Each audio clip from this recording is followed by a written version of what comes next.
हर गुजरती रात इसराइल के लिए तबाही का सामान लेकर आती है। ईरान ने ताज़ा तरीन हमलों में मुबैना तौर पर इसराइल पर क्लस्टर बम फेंक दिया। ये क्लस्टर बम क्या है और ये कितने इलाके में तबाही फैलाता है, आइए आपको तफसील से बताते हैं। जुमेरात को ईरान की जानिब से दागे गए कम अज कम 20 तबाहकुन मिसाइलों में से एक मिसाइल मुबैना तौर पर क्लस्टर बम वॉर हेड पर मुश्तमिल था। इसराइली अखबार के मुताबिक इसराइली फौज के होम फ्रंट कमांड ने दावा किया कि कम अज कम एक ईरानी बैलिस्टिक मिसाइल में क्लस्टर बम का वॉर हेड नेस्प था, जो हमले की नौयत को मजीद खतरनाक बना देता है। इसराइली फौजी हुकाम के मुताबिक इस किस्म का वॉर हेड तकरीबन 7 किलोमीटर की बुलंदी पर हवा में ही फट जाता है, जिसके नतीजे में छोटे बम 8 किलोमीटर के दायरे में बिखर जाते हैं। ये छोटे बम किसी खास हदफ पर नहीं जाते, बल्कि बेतरतीब अंदाज में जमीन की तरफ गिरते हैं और तबाही फैलाते हैं।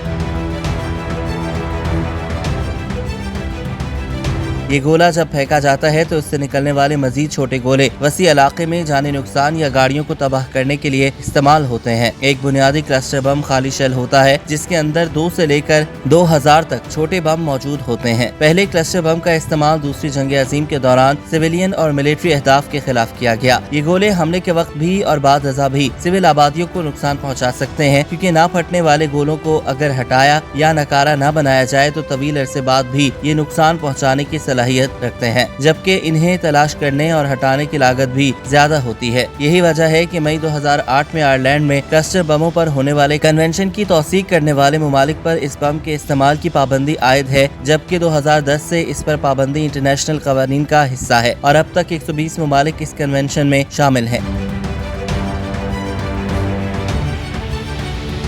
हालिया ईरान इसराइली कशीदगी के दौरान इसराइली फौज के मुताबिक ऐसे ही एक छोटा बम मुबैना तौर पर वस्ती इसराइल के शहर आजोर में एक रिहायशी मकान पर गिरा, जिससे घर को नुकसान पहुंचा और इस धमाके की शिद्दत एक छोटे रॉकेट के धमाके के बराबर थी। इसराइली फौज ने अवाम को खबरदार किया है कि अगर जमीन पर किसी मिसाइल का टुकड़ा या बम नजर आए तो उसके करीब ना जाएं, क्योंकि ये अब भी फट सकता है।